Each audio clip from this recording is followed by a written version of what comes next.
Всем большой привет, дорогие мои зрители! Сегодня я хочу приготовить с вами хлеб. Это очень-очень простой рецепт, который идеально подходит, если у вас мало времени или если вы впервые делаете хлеб. Здесь все очень просто, и при этом хлеб получится очень вкусным и красивым. Берем 5 граммов живых дрожжей. Если вы будете использовать сухие дрожжи, то вам понадобится буквально половина чайной ложки сухих дрожжей. Добавляем сюда чайную ложку сахара. Перетираем дрожжи с сахаром. Если у вас сухие дрожжи, то их не нужно перетирать с сахаром. От сахара живые дрожжи вот так вот растаяли, и получилась такая кашица. Добавляем сюда 300 мл теплой воды.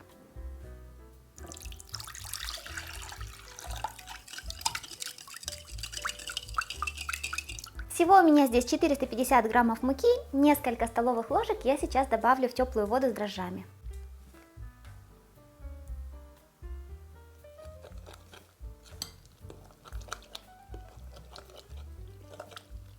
Оставим на 5-10 минут в теплом месте. Я сейчас возьму миску с теплой водой и поставлю туда вот эту массу. Если вы уверены в качестве своих дрожжей, уверены, что они у вас свежие, то вот этот этап проверки дрожжей на их активность можно пропустить и сразу же добавлять абсолютно всю муку. И все остальные ингредиенты, их всего лишь 2 будет еще.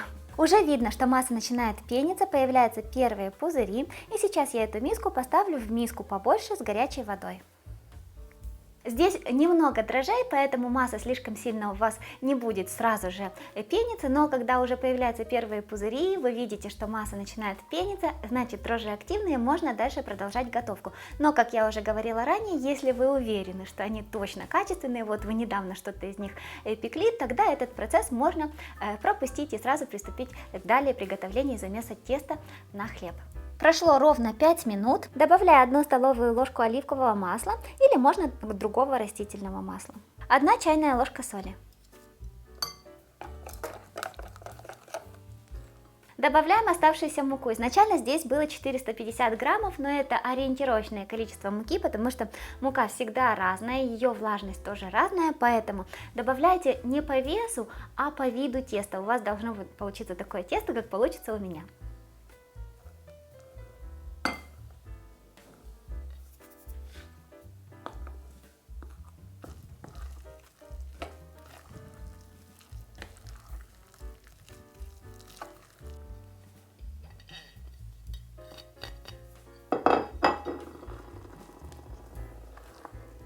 Посыпаем поверхность мукой.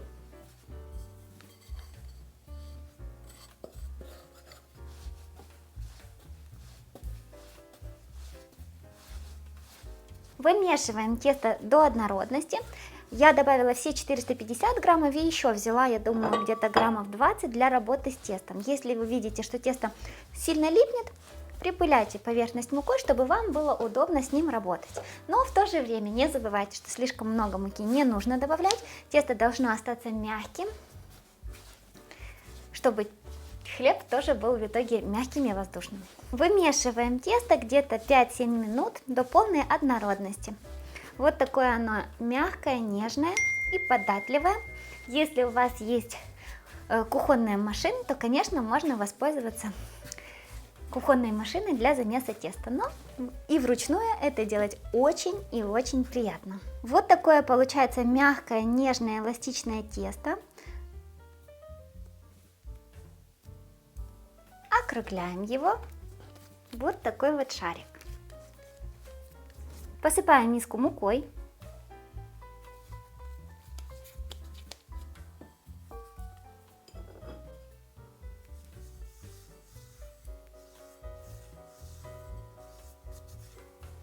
Накрываем тесто пищевой пленкой.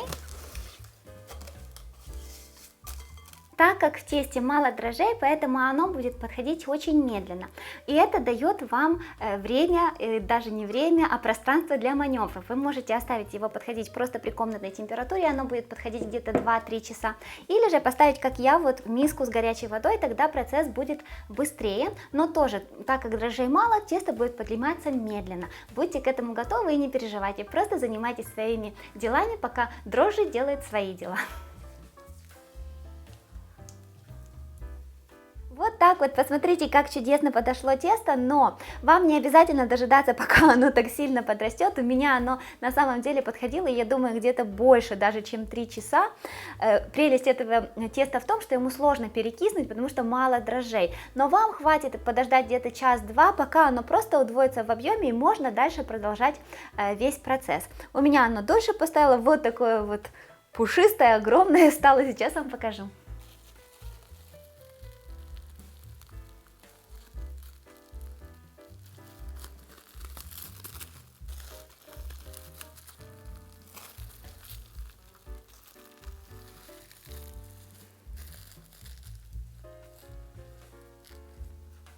Посыпаем поверхность мукой и выкладываем тесто.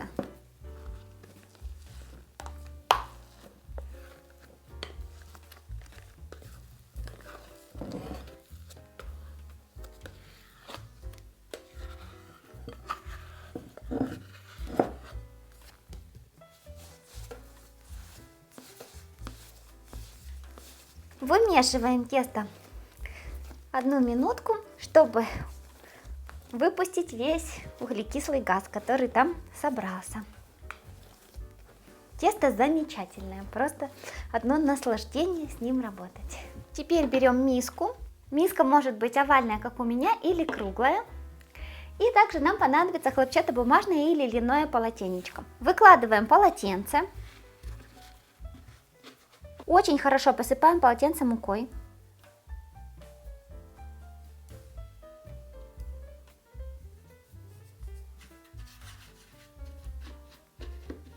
Тесто разравниваем руками в прямоугольник.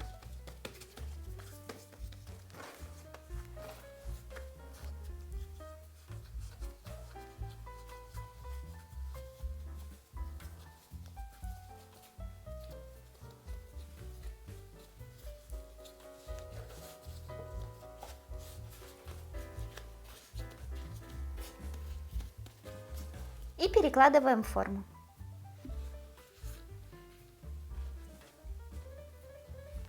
Хорошенько сверху посыпаем мукой, чтобы полотенечко тоже не прилипло к тесту.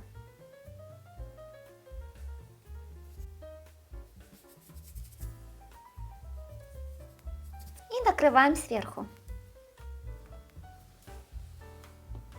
Теперь ставим форму с хлебом в холодильник на ночь, часов где-то на 10-12. Именно благодаря этому рецепт очень удобный, потому что вы можете вечером сделать тесто, поставить его на расстойку в холодильник и утром уже испечь свежий хрустящий хлеб.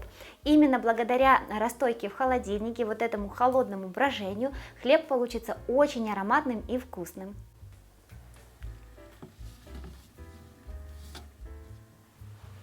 Хлеб целую ночь провел в холодильнике, посмотрите, как он хорошо вырос. Теперь очень аккуратно перекладываю его на противень.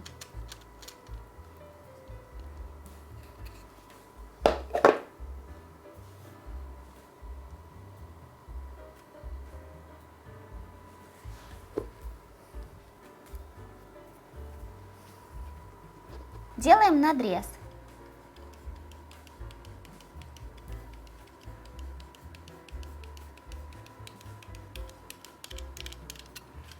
И сразу ставим выпекаться в духовку, которая уже у нас заранее прогрета до температуры 220 градусов. На дно я поставлю емкость с кипятком, чтобы на первые 10 минут там была паровая баня, потом я ее достану.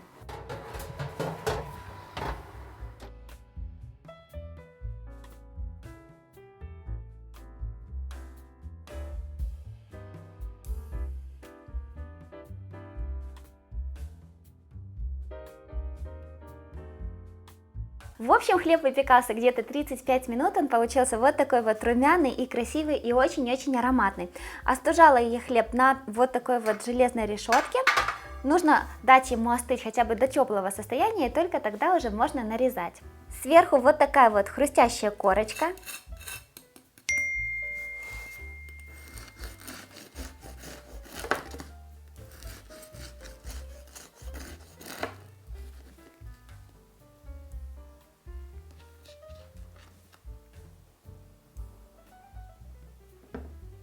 Вот такой мелкой пористый мякиш получился в хлеба. Дрожжами он совсем не пахнет, и сейчас я буду пробовать.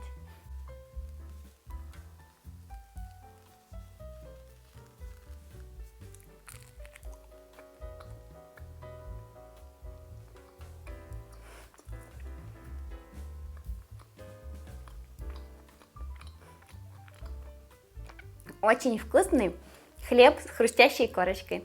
Очень простой и удобный рецепт. У меня, кстати, даже простоял этот хлеб в холодильнике, я думаю, где-то даже 16 или 17 часов, поэтому он уже очень сильно подошел вот этой вот форме. Если у вас форма будет с более высокими стенками, то и хлеб получится более высокий, но при этом не такой вот широкий, как у меня.